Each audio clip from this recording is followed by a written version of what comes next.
एकीकडे operation tiger सुरू असताना आता भाजपनेही उद्धव ठाकरे बाळासाहेब ठाकरे पक्षाला आणखी एक धक्का दिलेला आहे। सिंधुदुर्गातील माजी जिल्हा परिषद सदस्यासह जिल्हा बँक संचालक आणि सरपंच यांनी भाजपमध्ये प्रवेश केलेला आहे। त्यामुळे पुढील काळात भाजपात ठाकरेंच्या शिवसेनेचे अनेक नेते प्रवेश करणार असल्याचा दावा नितेश राणे यांच्याकडून करण्यात आलाय। ठाकरेंच्या पक्षात अंधार आहे, त्यामुळे तिकडे कुणीही राहणार नसल्याचंही राणे म्हणाले।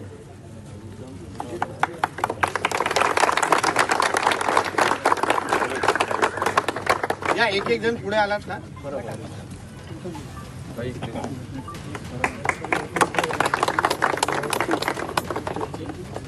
सिंधुदुर्ग नाही, आता सावंतवाडी मतदारसंघातले मोठ्या प्रमाणामध्ये लोक वेटिंग मध्ये आहेत, राजापूरचे आहेत, रत्नागिरीचे आहेत, थेट चिपळूणपर्यंत असंख्य लोकांचे फोन येत आहेत। आता टप्प्याटप्प्याने हे सगळेच प्रवेश तुम्हाला होत असताना दिसतील।